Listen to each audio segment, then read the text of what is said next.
Okay, I'm lazy, if possible. By default, if given the lazy option, I will take it.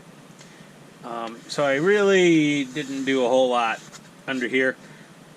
I still don't want to do a whole lot under here, but I have a whole bunch of mud. It's not quite the perfect color, but that's why we have paint and pigments. So what we're gonna do is we're gonna mud this up just a little bit. I'm not a professional at this, but it looks like you just, yeah, you just take it on the brush and dab it on. Pretty easy. So, yeah. Oh man, check that out. It's pretty cool already. Yeah, just in case, you know, somebody does decide to look under here. Again, this is a very, it's just mud, you know, and then we could paint it whatever color we want. We could add pigments to it once it dries. I'm doing the bare minimum here, guys, to make it look pretty awesome. I don't want to necessarily get every single screw covered in this stuff, but I want it. I'll put a little on the arms. What the hell? You know, it's not gonna hurt. But yeah, we're gonna just dab this everywhere under here. Get a nice even coating going. Because you don't have to really mix this stuff. It just is what it is. And this is acrylic mud, so I'm assuming we'll want to sort of flat clear it, I guess, or something. It's actually, this is, I think, I don't know if this is officially the first time I've used this stuff. But yeah, it goes on pretty easy. Just to tap it, tap it, tap it, tap. Yeah. There we go. We just got home. We were out a good part of the day. I'm like, alright babe, I'll be in the basement. And she's like, oh, okay. You know what that meant? That oh, okay meant like, oh, thanks for abandoning me without even discussing what I wanted to do this evening. Listen, we went to the dog park. We went everywhere else you wanted to go. We had a great time. You got good photos to post on Instagram.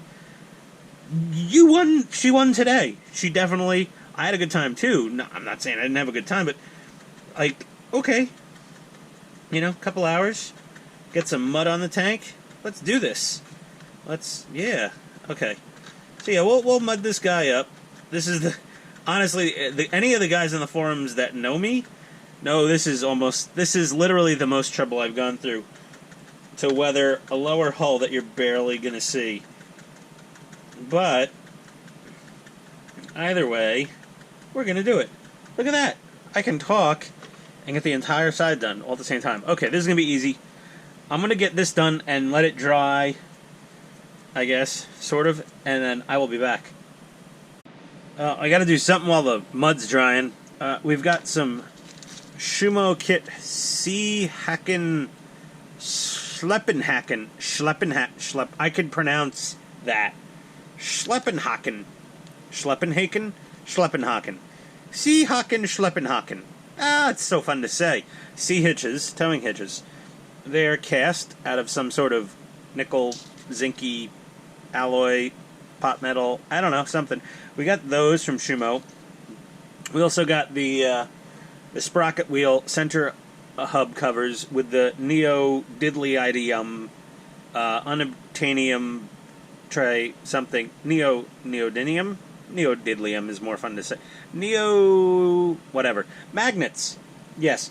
So we got these guys, we got the magnets glued in it, and then I went and I wanted to get a little fancy with the tow cables. My God. Ziploc. Seriously, there could be no crack dealers in Germany. They have the worst Ziploc bags. They'd lose half their product on the way to the drop-off. So we've got these little hooks and tubes and cables. So I'm assuming... Oh, boy. Yeah. We wrap it around... oh, boy. Yeah, something like that. We're going to wrap these around. And then they stuff into the tubes. something like that. This should be interesting. I'm not even going to attempt to film this. That's okay. So that goes in that end. God, stinking. Well, the magnets work. That's for sure. You're not finished gluing. Go screw off over there.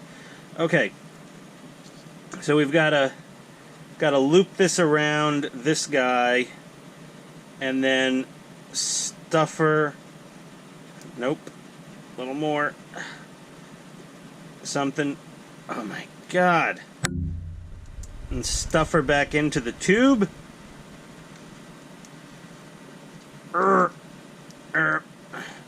Something like this. Alright. Okay. I mean, that's the concept. It's not finished. I'll figure this out. I'll be back. Then we're going to give everything a primer. Okay. So, here we go. We built our cables. Yeah, so we had to wrap it around, and then I used some needle nose pliers to really pinch the wire around this little buckle, horseshoe, whatever it is, and then you slide the little metal sleeve up there. A little crazy glue in the sleeve. I could have gotten fancy and, broken out the soldering iron, but yeah, those look a hell of a lot better than the stupid craft string that Tamiya provides you. And I mean, come on, guys. The rubber cables are one thing, or like stiff plastic cables, okay, but the string, I mean, they just get all furry. So I got these for the thick cables. For the thin cable, and these are still on the sprue, is they even give you thin, really crappy white cotton string that gets very hairy. What this is polyamide string. So this is like a Kevlar vest type material, sort of, almost. And this is from Axel's Model Bow in Germany. I'm sure I could source this from somewhere in America, but whenever I order from Axel's modelbow.de, they provide good service and a confusing website. Even though you click English partway through the checkout process, you end up not being able to check out in English. You have to check out in German and just hope for the best and wait until your email confirmation comes in. But either way, if you order $30 in something, 30 euros in something from Axel's Model Bow, the DHL shipping charges are another 36 euros. Axel's. You guys are the only source for a lot of things nowadays. You stopped sending scuhmo-kits parts to Edo Armor in the US. I'm not happy about that. Okay? The guys at Edo Armor are really good. They would get a whole bunch of your stuff in one shipment, and it's probably 36 euros, but they'd get like 200 parts in a shoebox for the same amount of money I'm spending to send 5 parts. Politics aside, it's not really, Schumo, Axels, please, get back with Edo Armor. They're good guys. They give us good service. We love your parts. We just don't want to buy them if we have to pay 36 euros. Some people like me are desperate and stupid and will still spend the shipping. I ordered something from Russia the other day. I'm giving away too much about the next project. Either way, the shipping on this thing from Russia was like $5. I ordered something from Poland. It was like $5. I ordered something from Australia the other day. It was like $4 shipping. And they're all equally fast shipping options. I don't know what's up with Germany and their shipping, but if you're complaining about us putting tariffs on your cars, damn. Like, if you're going to charge us shipping prices like that, forget it. All bets are off with Germany. No offense, guys, but the shipping from any hobby shop in Germany is punitive. England, I ordered from Forge Bear Tanks. He's another good guy in the industry. Cool dudes over there. Reasonable shipping charges. I order stuff from all over the world for my tanks because we can't get everything in the States. Tank modeling is like a bigger deal in Europe and other places, almost, it seems, than the US. At least the like really minute anal retentive scale details. You guys are really, really on your game with that.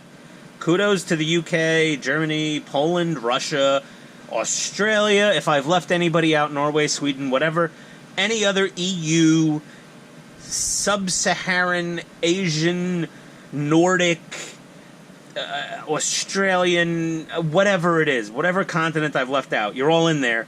I think you're all very enthusiastic modelers, and you all have great suppliers for parts, and unfortunately, a lot of them don't distribute to the States. So either way, I add things to my axles order, because if I'm going to spend 36 damn euros on shipping, I'm going to get more than one thing. So I just try to estimate, like, what else am I going to build? What else could I build? What else have I built that I didn't get a special part for? And I just throw everything in that shopping cart that I can. But yeah, this polyamide fiber was like 2 euros for a whole bunch of it. And it's not hairy. It doesn't have a lot of little flyaways. It's not frizzy. So we're gonna spray all this stuff.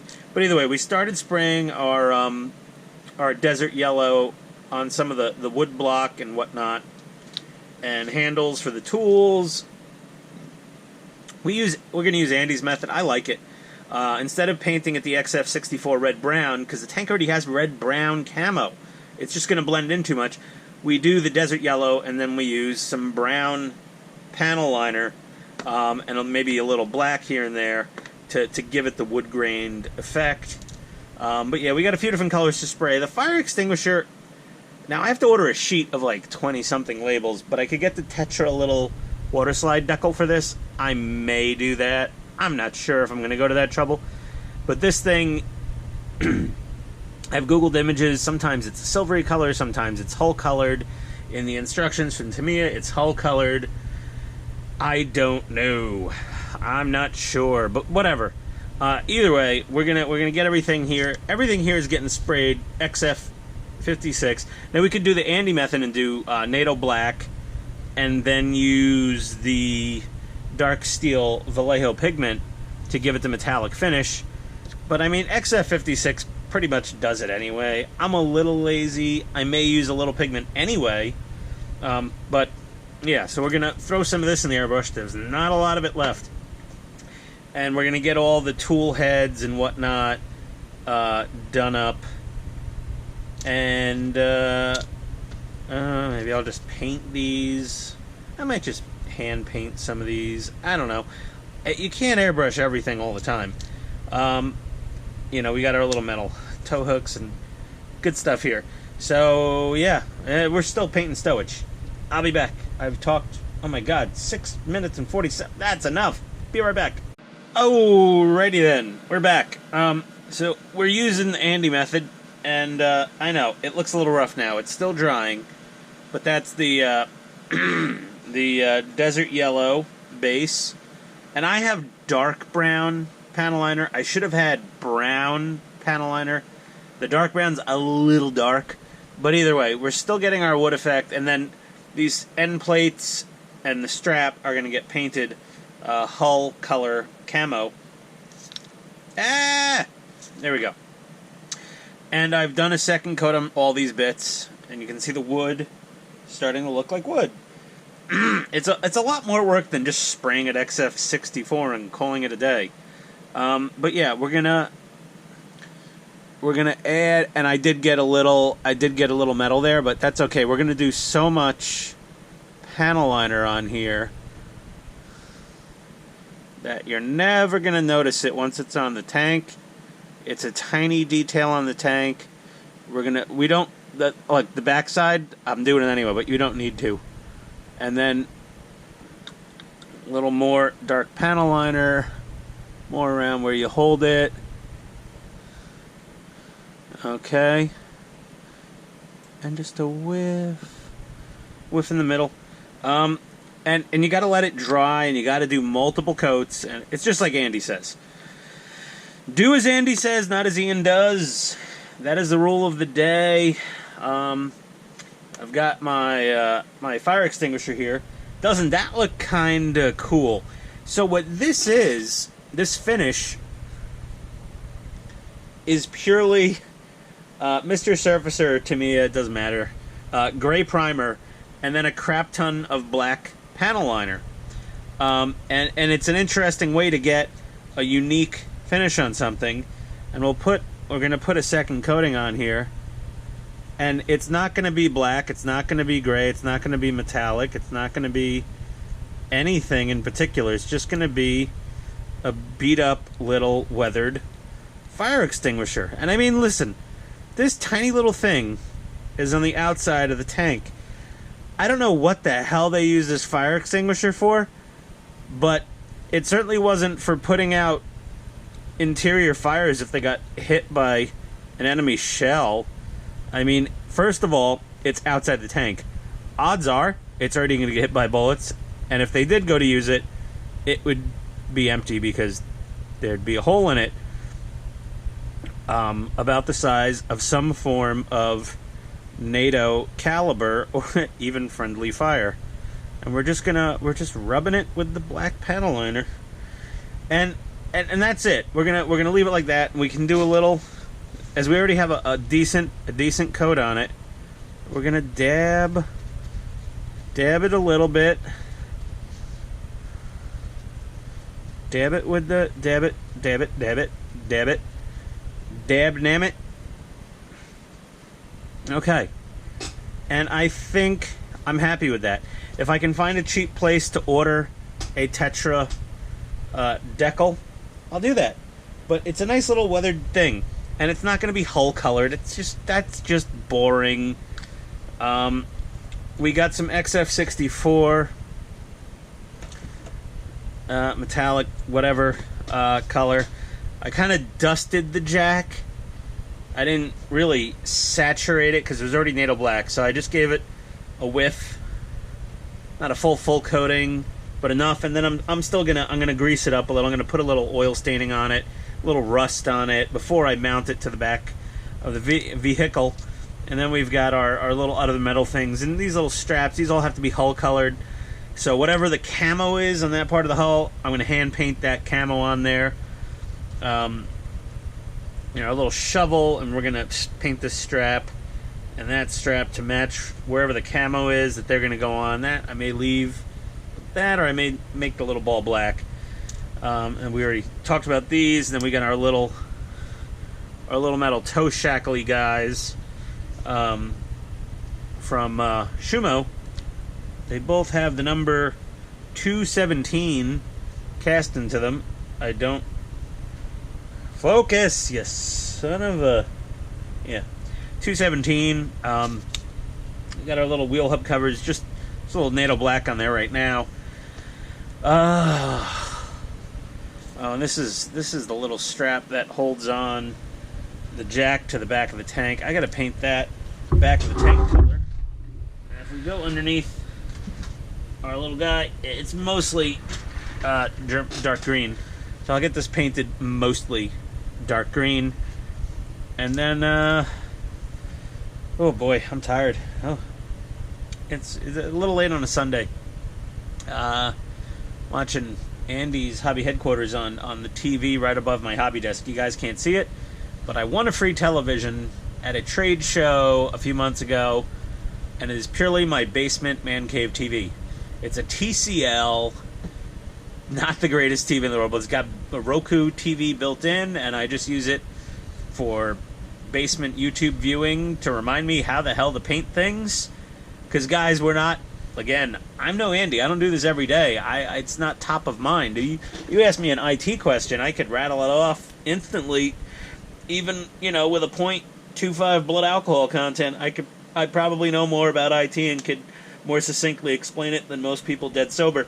Hobby stuff, I still have to go back to the classics and hit the books again and again and again. Because I'll take a month or two off from building something, and I feel like, I forgot how I'm supposed to paint this thing. It's perfectly fine. It's normal. We've got a lot of projects in the pipeline. Some things I've been, collecting parts for. Other things I've had for years, and I'm just a lazy bastard. One of our little projects coming up, why not, is going to be... I painted the shell years ago with rattle cans and whatnot. But, this is the M1025 Hummer. And at some point, I want to do something cool with this. It was never meant to be like a full option vehicle. They just really threw it on a touring car chassis. Four-wheel drive off-road / touring car chassis back in the day. And that's it. They've been long discontinued. I don't even have the original kit. I got that body shell separately on eBay. But I have a compatible chassis. I want to do like a diesel sounding MFU multifunction unit.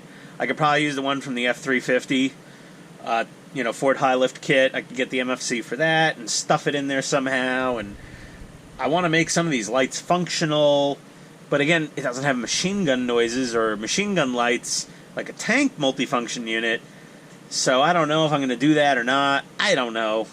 I've got all sorts of weird things that I order online. I see something weird. If it's not too expensive, I just order it. Like, it's $20. Maybe I'll use it. I just order it. I have a whole drawer of crap like that. I don't know if I'm going to use half of it. Like, I have 1/16 tow missile launchers. What am I going to do with them? I have no idea. But they were discontinued, and they were on eBay. And it was, buy it now for whatever with free shipping. Ordered it. Either way, we'll continue our stowage. Our mud situation here is looking pretty good. It's mostly dried. It's a little sheeny. It's still the ittiest bit tacky. Kind of like me. No matter what I try, it's still tacky.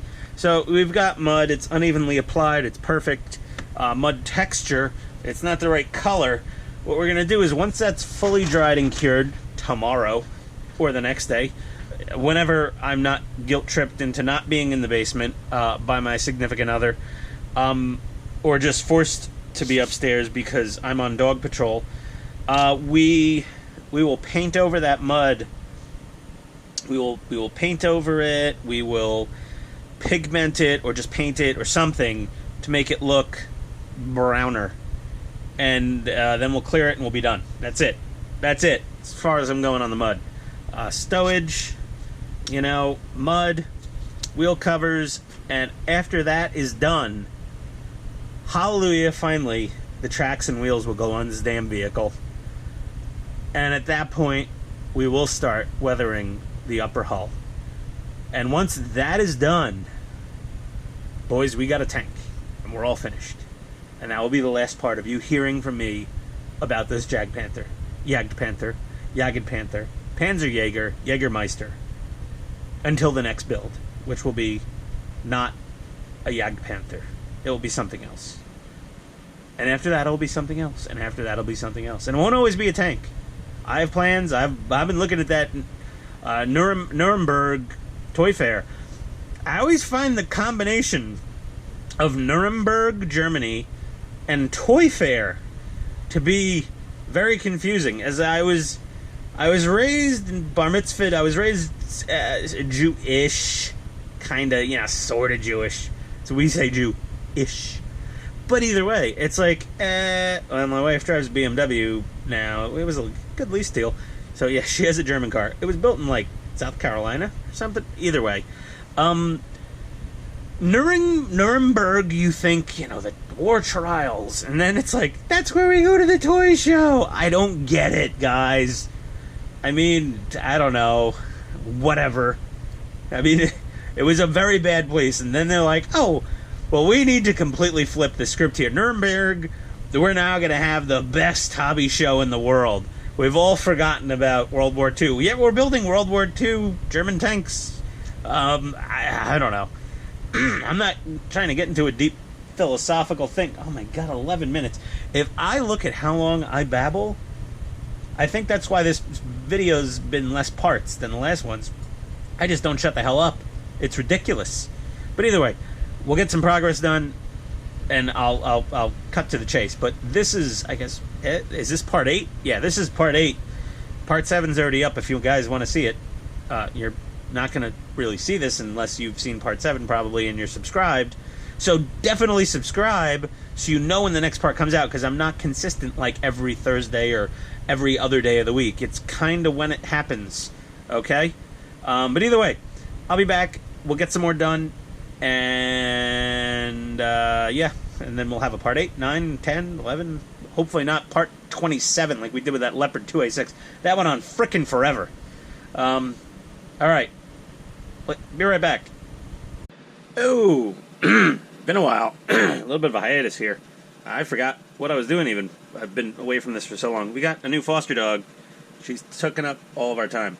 So we got some basic mud. We did that grayish mud stuff on the chassis, on the lower hull. Sorry, guys. Pardon me. Lower hull before, but it's just like a grayish mud.